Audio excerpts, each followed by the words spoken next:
Hi everybody, Cellini here. Got another great video for you. Hope everything is going well. We're still in our natural healing series. Today, natural healing, the mind. Now, I've done many videos before. We talk about mind-body things and the mind and how we can use our mind to reduce stress, so on and so forth. But we're going to go into some different aspects of it today. There'll be some overlap, of course, but got some great information for you today. Excuse me just for a moment. Just want to make sure my little plant buddy here, friend, has got a little, give him a little drink. I just had a little drink. Give my little plant buddy a drink. A friend gave me this plant Chinese New Year a few months back, and the plant was very little, and I put it off by the window so it gets some nice sunlight there, and forgot about it because I wasn't used to watering, and I looked and it was getting a little bit droopy and dreary, trying to lean into the window there for light. I did my last video on sunlight and importance and how we attract towards positive energy, and plants will lean into the sunlight. But I felt bad, so immediately I went over and gave him some love and attention. Immediately, of course, gave some water, some little nutrients in there, some little ever grow. And now you can see my little buddies have been healthy. People talk to their plants, play music for them. I got a little relaxation, meditation music in the back. But very important. I know if you see one in your garden or one in your house, you want to nurture it. You know that, and we all appreciate nurturing. We all have a need to be nurtured, and we need to nurture other things. So very important. And we're going to come back to my little plant buddy here later and discuss that. But let's go ahead and get into our natural healing, the mind. So I want you to take a moment for yourself and just see yourself as a plant right now. Envision yourself as a plant. Small, medium, large, whatever that might be, what type of plant. But what's the condition? What's the condition of your plant right now? I want you just to think about that and keep that with you during the course of our video tonight. And what's your condition? If you were a plant, what kind of condition are you in right now? I want you to keep that in your mind. Think about it. So I also want to take a little trip with you. Take on a little trip now. We've all been on a trip in our car, an auto trip. And when we decide, first of all, we decide we're going to take a little vacation. We're going to take a little trip, take a drive, see the country, wherever you might decide to go. So the first thing you're going to do is you're going to pick a destination, decide where you want to go. Next thing you're going to do is you got to think about, hey, how are we going to get to that destination? I better make sure I know where it is, what the route is. So you're probably going to get out some form of map. In the old days, you take out a topographical map and you'd draw out your route. Nowadays, you use Google Map or the GPS. Let the car do it for you. But still, you're gonna map. You're gonna use some form of a map to find your route, right? And then you're going to choose that route, right? Or let your GPS do it for you. And we've all had a situation where GPSs get us lost once in a while, and we don't trust our intuition, or we might know, hey, I think it's this way, but that thing takes you way off in a roundabout way, hopefully eventually gets you there. But basically, you're going to choose a route, you're going to follow that route, and then hopefully on time you're going to arrive safely at your destination. Well, coming back to the mind, your brain works very much the same way. So in daily life, in our lives, from moment to moment, day to day, week to week, month to month, year to year, we establish maps. We have those maps in our brain. Our brain does map things based on experiences, right? Just like we have map makers based on experience and location and studies, and they make those maps. Well, your brain creates maps, and we have maps, and those maps change a lot. But basically what we do is we choose that destination, or what it is we want to do, or where we want to go with ourselves or our lives. And then we're going to follow that path again. We're going to get that destination. We're going to look at that map. We're going to choose a route, right? Might be a direct route, might be an indirect route, but we are going to choose a route, and then we're going to follow that route. We're pretty much creatures of habit. We'll follow that route, sometimes repetitively in situations, as we are creatures of habits, and then we will arrive at some form of a destination or conclusion, what we're doing in life. But the brain, they have brain mapping. There's a whole science of brain mapping, and they do studies with this area. And the brain map they change. It's like your GPS has to change and modify to new neighborhoods, new streets, new places, new cities. And our brain, we are constantly changing our destination, where we're going. Experiences in our life change and add to that, just like the new routes on a map, topographical map. Well, we have new routes in life, obviously, based on our experience and our growth and our development, of course. So when we look at that, the brain is always changing, right? And they look at this, it's a scientifically active dependent plasticity. Now, I've talked about neuroplasticity in my last videos very much. how we can change that. Our brain has changed, but we have affected that change. So we're going to talk about that again today. But that active dependent plasticity is basically means that it's changing all the time. It's very, very active, that change or that plasticity there. Now we have 150 trillion synapse connections from our brain, our central nervous system, our mind, if you will, to our body that cause everything to happen. It goes on cellular bioactivity in the body. So that constant change, again, that neuroplasticity, right, that affects who we are. We're constantly changing, and who we were a moment ago is not who we are right now. And in a few moments from now, a few minutes from now, we're going to be different physiologically, psychologically. So we're always changing there, and we do have some control over that change. So of course, this is going to be who we are. It makes it who we are, and our cognitive behavior. All right, the brain affects how we behave, and this learning curve and this development changes how we behave from day to day, moment to moment, actually. And as a result, remember, the brain is connected through all these synaptic connections in the body, so it's telling every cell in the body what to do. So ultimately, it affects our health and our well-being, psychologically and physiologically. So keep that in mind where we're going. That's huge. And I've got moments in time here, so it is. Everything's based on a moment in time. This moment right now where I just did the plant and I'm talking to you, right? Things are changing. It's a world of change. We're progressing, moving. Every moment we're changing. And every moment we get some form of stimulus. You're getting a stimulus from me right now, hopefully very, very positive. And please, if you like it, hit like, and please subscribe to my videos, by the way, and check out the other references I'm going to give you tonight. But you're getting some stimulus, so we get bombarded all day long with stimulus, right? And then, of course, we're going to take in that stimulus, so we have a perception. We perceive that stimulus, right? And it's a sensory awareness. We perceive something. Now our senses start taking over. Sight, sound, thought, everything we get. We take all these senses and we analyze it, right? Now that's going to produce some some type of response. So going back to the beginning, we have stimulus and response, old-fashioned stimulus and response, sound and echo. So how we'll respond is based on our experiences and our line of thinking, our subjective reality, how we relate to things. I've talked about this many times in many videos. So very, very important, very, very important there. This is cognitive behavior, as I said. These are your reactions. It's habits you're going to form, your predispositions, how you feel about things based on your previous experience. That's huge for human beings, of course. This is self-conditioned. We condition ourselves into habits. Could be good habits, could be bad habits. So obviously we want to work on forming positive habits and good habits, and that's what we're going to talk about more today.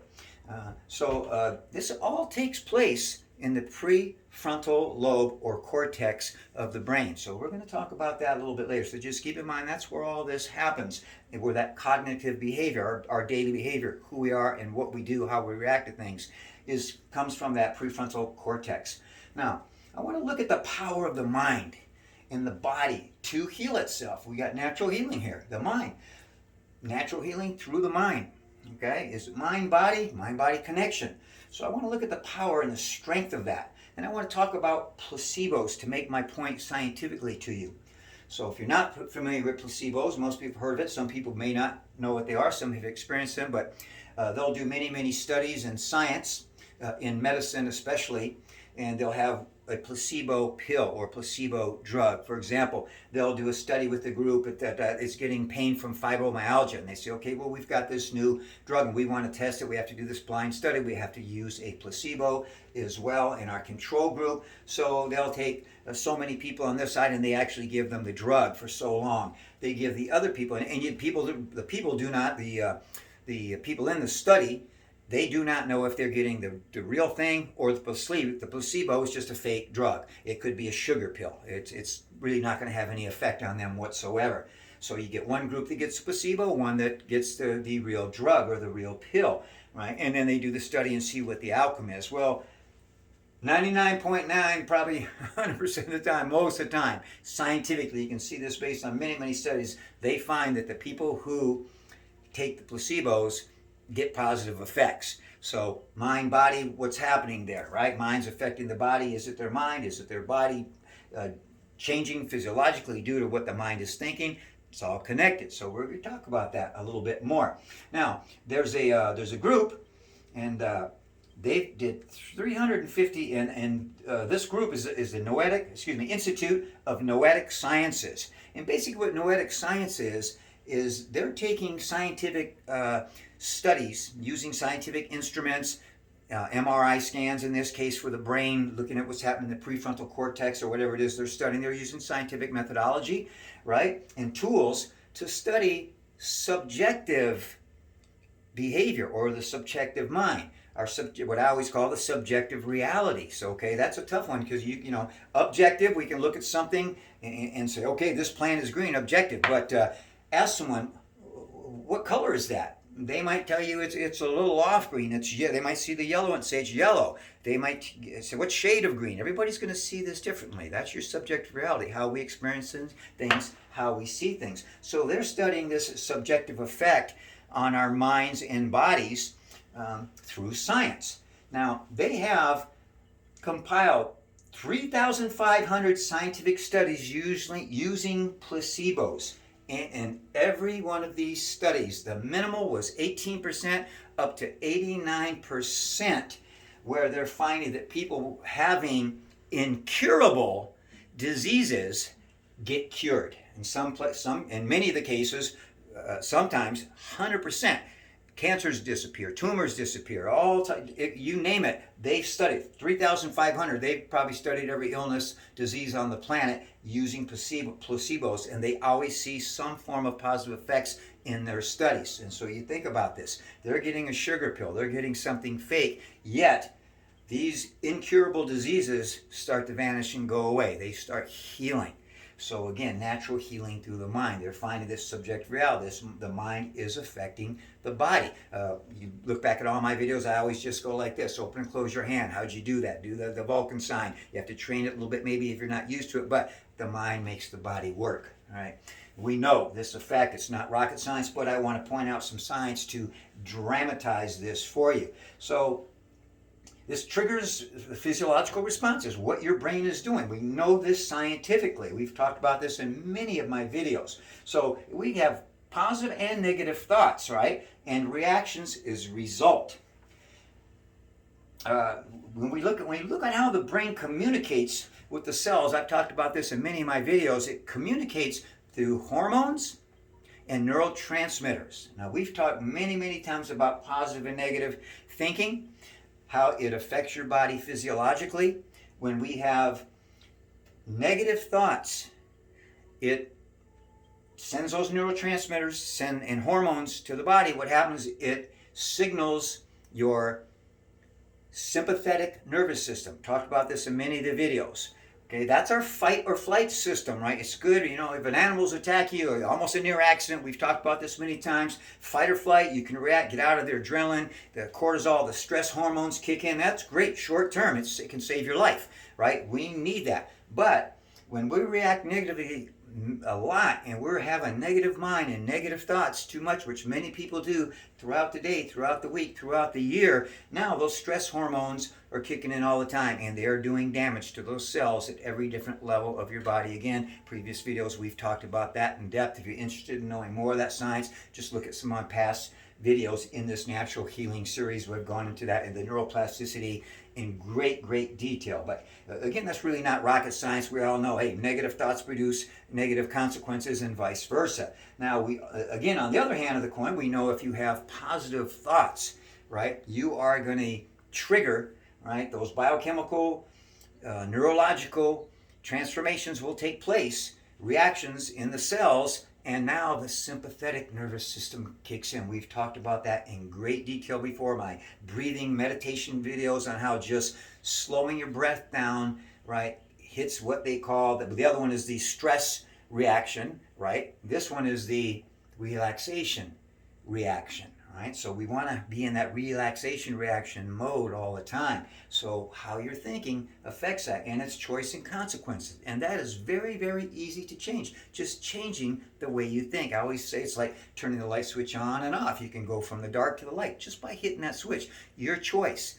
just by changing your thought pattern, what you're thinking, changing those habits, right? That neuroplasticity, changing that on a permanent basis from bad habits to good habits, which are going to affect your health and your well-being psychologically and physiologically. Just based on science here, they studies show, and they've looked at many studies to gather this information, and they find that we have, and this isn't rocket science either, you think about it, just your daily life, that we have 50 stress responses, 50 stressors minimal per person per day, right? In your lifestyle. So the big factor there, again, there's positive stress and negative stress, and then even if you have negative stress, to say they're all 50 negative stress responses, right? How are you going to react to that? That's my question to you. Are you going to react positively or negative? You make the choice and you choose to go negative, you're going to have all those negative physiological responses, mind and body. You're going to damage yourself. You're going to end up with illness and disease, ill health. So your choice, it's choices and consequences. Very, very simple. Let's come up here for a second. Actually, I want to come over here. There's many modern health epidemics.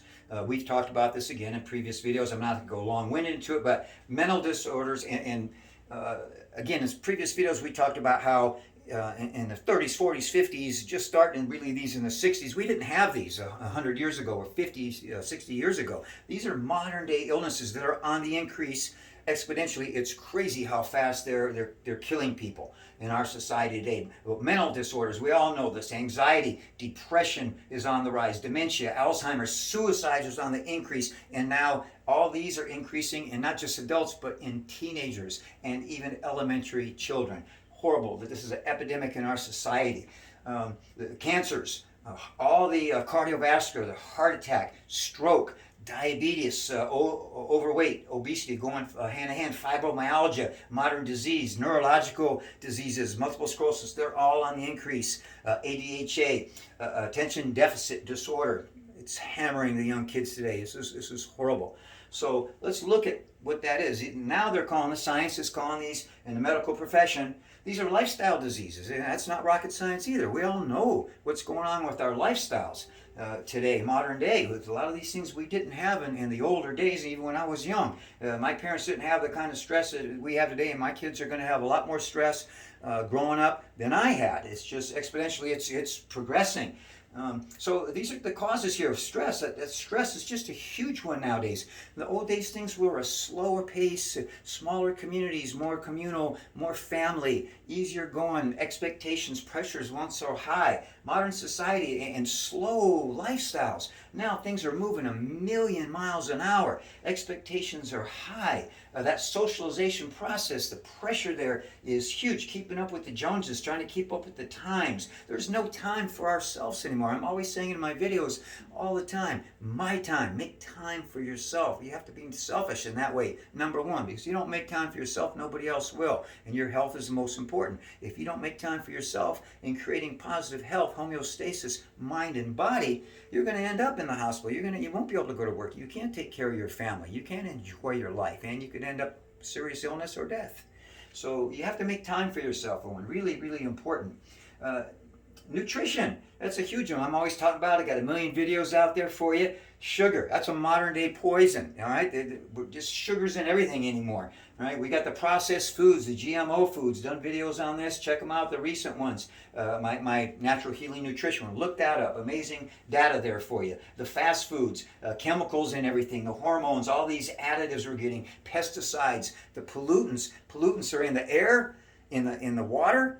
And in the soil, so our whole environment is getting polluted. And then the plants, of course, are coming out of the soil, the fish out of the ocean, so on and so forth, and even the air that we're breathing, right? So we're getting all these toxins all the time. Modern day society, it's moving in the wrong direction. We need to clean it up.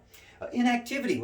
Nowadays we're more inactive than ever. Old days you did more things physically, you walked more. Now we have all these electronics, and you sit home and you watch Netflix, and the kids don't even want to go out and play anymore or go to the ocean or the beach or the park. They'd rather sit on that couch for hours and do electronics, and many adults as well. So we're just not getting that activity at jobs. You sit there 8 hours behind a computer.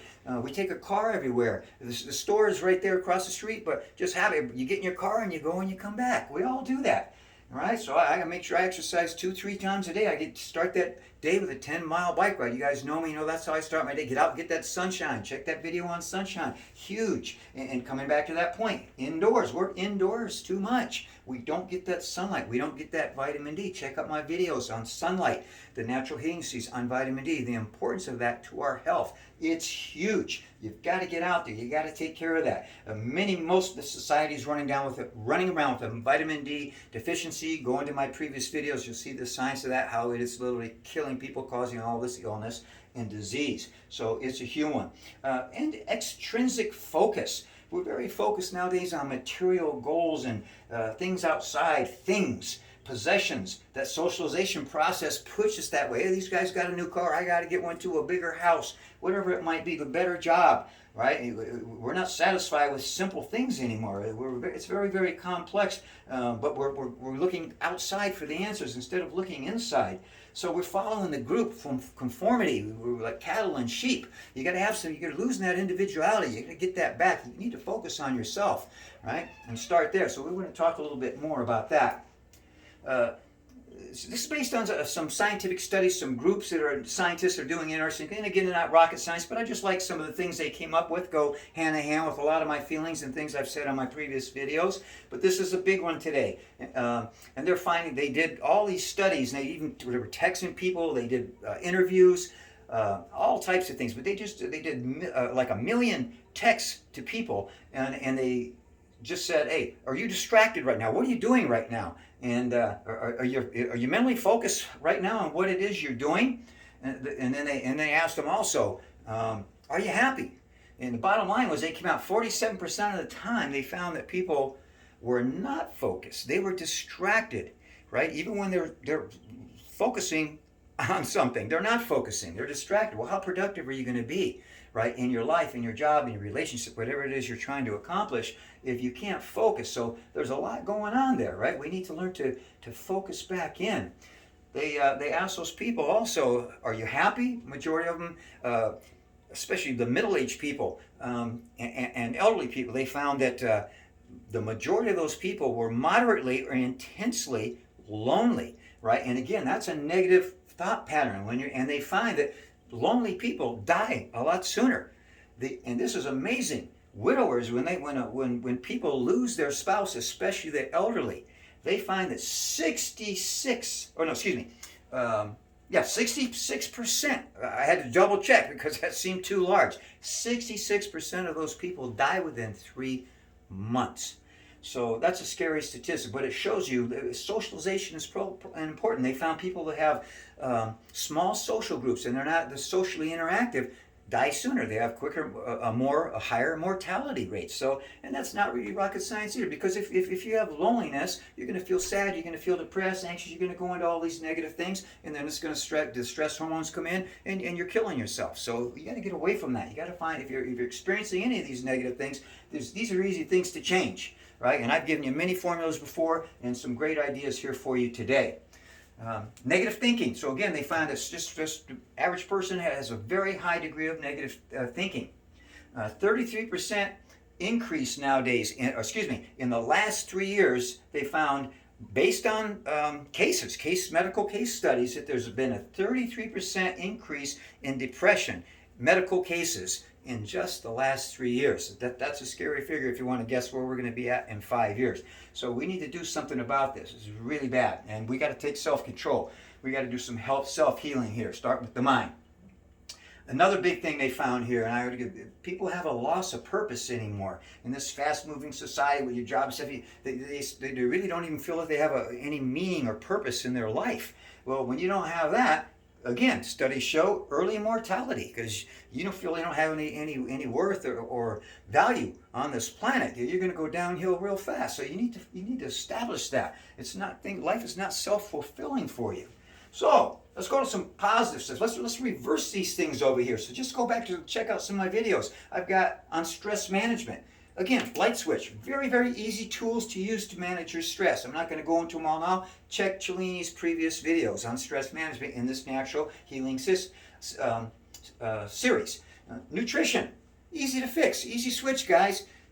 Get rid of the sugar, get some veggies in there, get some good complex carbohydrates. Forget the high glycemic stuff. Get the poisons out of your system, right? Remember, small changes are huge. That's my thing. Start making small changes. 3 weeks, 6 months, 3 months, 6 months down the road, you're going to be a new person, feeling good, looking great. So huge. That inactivity, just start getting active. 5-10 minutes a day, start off if you're not active, and just start building up again. Going to look better, going to feel better. Life's going to change psychologically, physiologically. Get outdoors. Look at the previous videos, the importance of sunlight, vitamin D. It's huge on your health. You got to get out, guys. You got to get out. And it's very, very particular too. So please check out that video on sunlight if you haven't seen it. Extrinsic focusing. So you go intrinsic, guys. Start tuning in. Again, my time. Take time for yourself. Look inward. Did a book one time, a master's thesis, and I mentioned this before. I got a big photo album. It was an aesthetics project.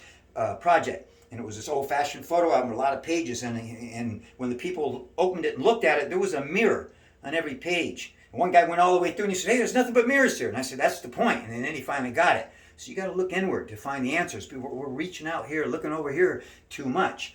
I always talk about that journey of 10,000 miles, right? You got to look ahead, right? And look back once in a while, see where you're going, bring knowledge with you. But don't get stuck back there. You'll never get to your destination, right? If you're looking up there too much, you're going to stub your toe. So focus in the moment, in the present. That's where we fulfill ourselves. So I want to talk about meta awareness for a second. It's just a fancy new term for awareness, focusing in, being aware, especially of where your mind is at each moment and what it's doing. Are you focused mentally, right? And what's the condition of your mind, positive or negative, right? So stay aware of that, and you can change it. If you're in the dark, turn on the light. Put yourself into a positive state if you're in a negative state. But change that awareness, change your focus. Know your mind, know who you are. That's not tough to do. It's just a matter of changing habits, turning inward. Again, inward focus. I'm going to mention meditation. I've done a whole series on breathing and meditation, a 5-part series. I grew up in the East, Republic of China. Been in martial arts all my life, Eastern disciplines. Have a Western academic background. I put science and experiential together, harmonious, yin and yang balance. But there's been a million scientific studies that show all the physiological, mental, and physical benefits of just 10-15 minutes a day of focused meditation.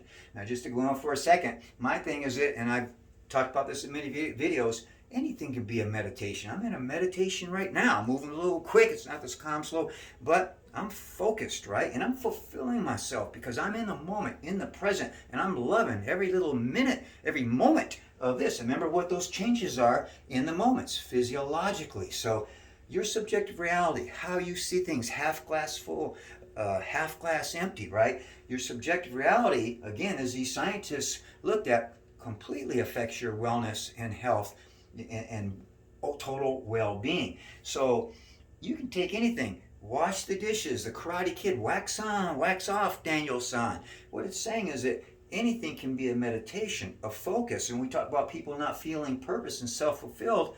You can be fulfilled just nurturing this little plant, doing dishes, doing a video. All right, any little discipline, mental or physical, it's just that you focus in the moment. You get into the process. Don't worry about the product, the end goal, the result. If you concentrate on the process, each moment in time, you'll achieve that goal and you'll achieve it more successfully. I guarantee it. Remember that. That's why they call it the present. It's a gift.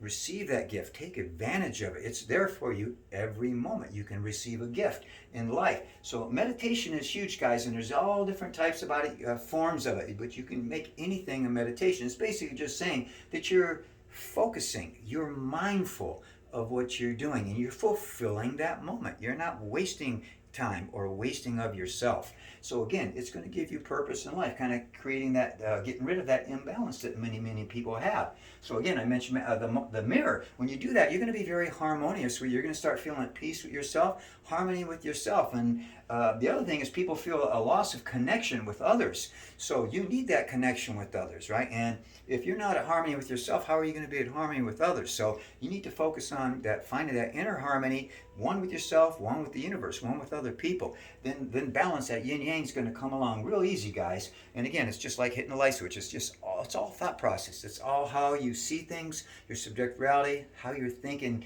how you're reacting to things in life. Take that stimulus and how do you respond? Again, connect to others, gives you a sense of purpose. Direction in life. We got to have some direction in life, right? We talked about that mapping, right? So you need to use that map, set that course, right, and get that direction. Your brain is a vehicle. And that vehicle, you use that map, you choose that destination, and you choose the path, you choose the route you're going to take, right? And depending on what your choice is, where you're going to end up in life. But that brain is a vehicle that can take you to any destination that you desire. And that's up to you. You can make it happen very, very easy. I just want to mention again, plants, and I want to add pets and little children in there. So I want you to think about you coming back. You know, we said to think about yourself as a plant. What kind of condition are you in as a plant right now? Do you need some water? Do you need a little sunshine? Do you need a little love and hug and care and talking and a little music? Right? Then self-care. Do it for yourself. All right? Hopefully others are doing it too, but you got to do it for yourself as well, guys. You got to. We all need nurturing. It's a huge factor. Maybe it's just a nurturing factor. It might not, with that placebo, maybe it's not the so much that you're thinking it so the body follows and get healthy. Maybe it's the nurturing effect of the hope, just saying, hey, somebody cares. Here, I gave you something. That nurturing effect probably has a huge effect there. Right? Big balance of all things going on in nature. Now, I want to ask you, I mentioned children and pets. Now, would you pour a bunch of salt in this? No, it's gonna kill the plant. How would you feel if you saw someone else doing this? Or I'll ask you, if you have a pet, would you give that cat or your dog or your bird, whatever pet it is, would you feed it spoonfuls of sugar? Would you poison it with that? Would you neglect giving it water or shelter or food in general? Or would you keep it still put in a little box all the time and keep it from inactivity or from going outdoors, fun and play? Right? Would you deprive it of sleep? How about a child, an infant, or just any child? Would you do any of those things to that child? No. But many people out there, you're doing that to yourself, right? In small ways and maybe in large ways. So think about that. Self-care. Treat yourself like you would nurture that plant or nurture your pet or nurture a child, right? You got to take care of yourself. Nurture yourself, everybody. Nurture yourself. So I hope you enjoyed this today. I don't think I left anything out. Please check out my other videos. Please hit like and please subscribe to Cellini's channel. I'm here for you. Be well. Give yourself a little nourishment, everybody. Cellini out. Be well.